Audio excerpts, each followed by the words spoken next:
Welcome back to the Technical Guide. This is the second video, and in this course I am following ACP syllabus. ACP is nothing but AutoCAD Certified Professional, and before entering into the syllabus I want to share you something which is not in the syllabus. These are the basic things before you start drawing. These are the basic things one must know before drawing. Okay, chalo. Click on start drawing. Here you can see the graphical user interface of AutoCAD. So this is the toolbar, tool ribbon, and this is view cube, and this is the navigation bar. So our first point is units. For units you can directly type units, or shortcut is UN. So as soon as you type UN, it shows units, enter. So here the drawing units you can set according to your requirement. So my requirement always will be in decimal. So if your requirement is in architectural or engineering or fractional anything, so you can choose that, but my requirement is decimal. And precision I will choose 0.00. And next, coming to the insertion scale, I will use millimeters for the insertion scale and give OK. So this is the way to set the units. And next one is limits. So LIM is a shortcut. Also you can type the full word. So in the limits it will ask for lower left corner. Actually limit means it's a paper size. So lower left corner will be always origin. So 0, 0, enter. And now it will asking for upper right corner. Upper right corner will be 420, 297. So now you have set your paper size. So go for drafting settings. Here you can see that display grid beyond limits. So if you uncheck that and give OK, so here you can see your paper size. So this is your paper size. So whatever the drawing within this region, it will get into printout.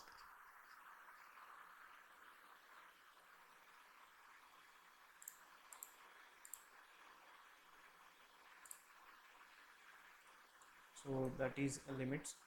So after setting up limits, you have to go for zoom.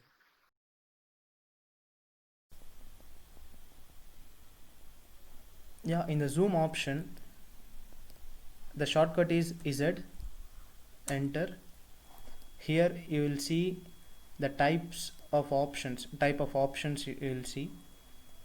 All means, by the name itself it tells that all the content available on the screen will get zoom. And next, center. Here we have to give one center point and magnification height. So I'll go for center and I'll give a magnification height of this, so it will get zoomed.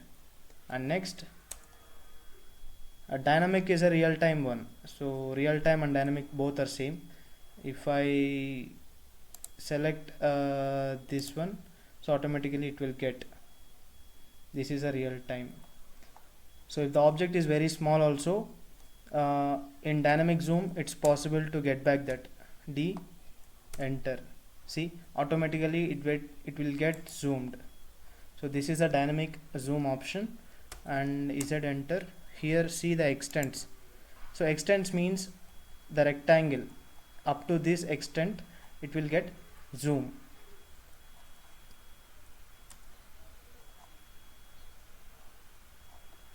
And next one is previous. If you want a previous view, you can go for that.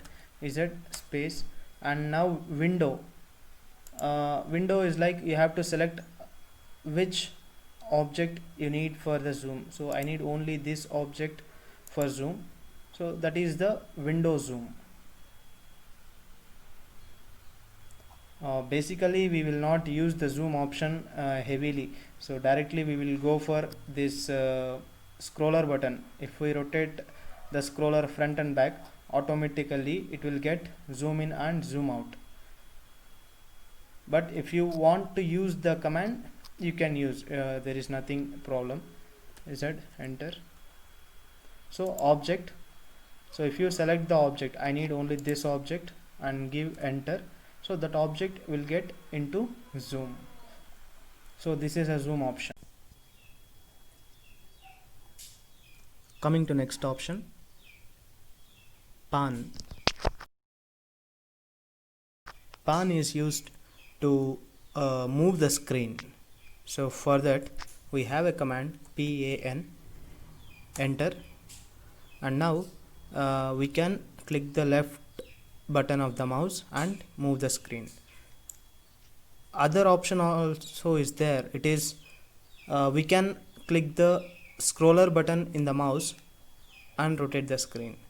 So this is the pan option, so that we can move the screen anywhere.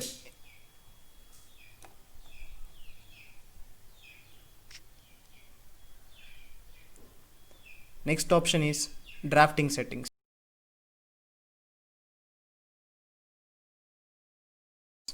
Drafting settings shortcut is DS, enter.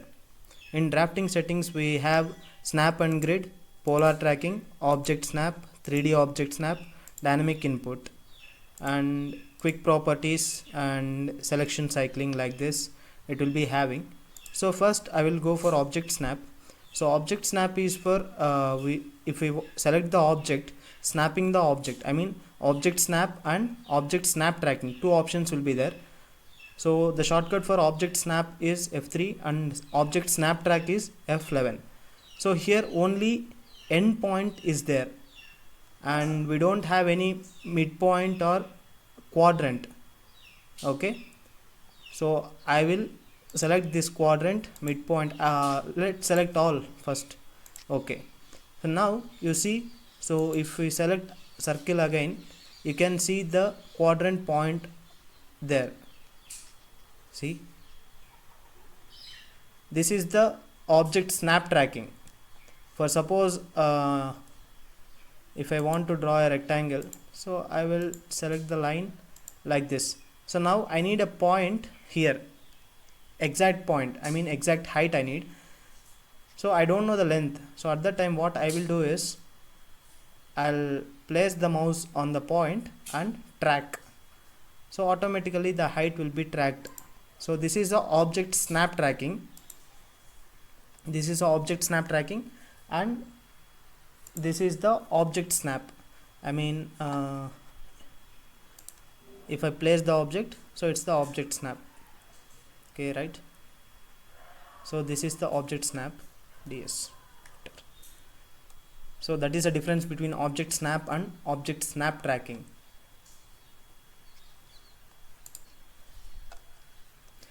Next is snap and grid. So if you switch on the snap,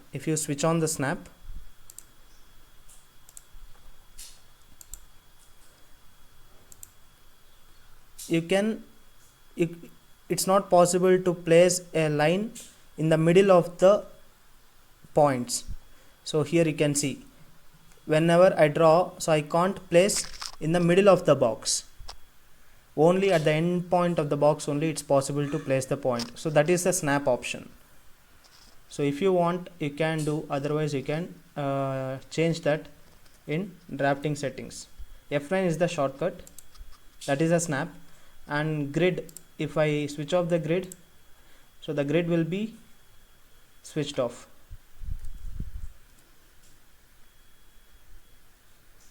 So the shortcut is F7 here. And in snap types we are having two types, one is grid snap and polar snap. In grid snap again divided into two types, that is rectangular snap and isometric snap. So if you want to draw the isometric drawings, isometric snap will be used. For normal drawings it's rectangular snap. Okay, and polar tracking, so if you want to track the line in angular position, you can use this polar tracking. For suppose I will show you. I am selecting the line. See, the green color line denotes the tracking, so polar tracking. So I have given the angle in polar tracking 30. So for 30 degrees again it will get green line, again 60, like this. That is the polar tracking. And if you want additional angles, go for additional angles and enter the angle. So delete that. I need 75 and give OK. So now draw the line.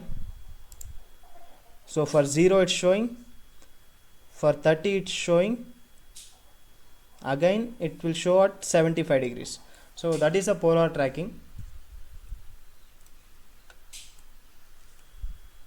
And object snap, already we discussed that object snap. And 3D object snap will be used for 3D objects. Right now we are in 2D, so still we didn't went for 3D. So when we go to 3D, I will show you what is 3D object snap. And dynamic input. So dynamic input is enable pointer input and enable dimension input where possible. So I will show you practically. So whenever you place the mouse, see here the numbers, I mean points, it's asking for origin points, any axis, x-axis and y-axis point it is asking, coordinates it is asking for x coordinate and y coordinate. So when you place the point, it will ask for length and angle, that and all it will ask.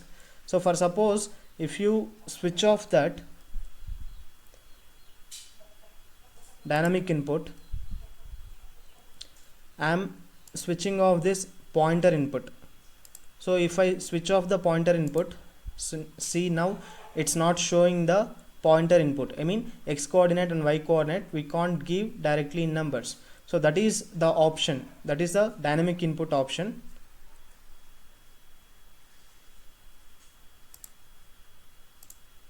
And quick properties, if you want to change the properties, you can change, display the quick properties palette on the selection, Control Shift P. So that's the shortcut and all, you can select that. So for certification purpose, I mean AutoCAD certified professional, for certification purpose, these options are more than enough. If you learn these 5 options, it is enough. Thanks for watching the video. Please like the video, share the video and subscribe. Also press the bell icon for the future videos. Thank you.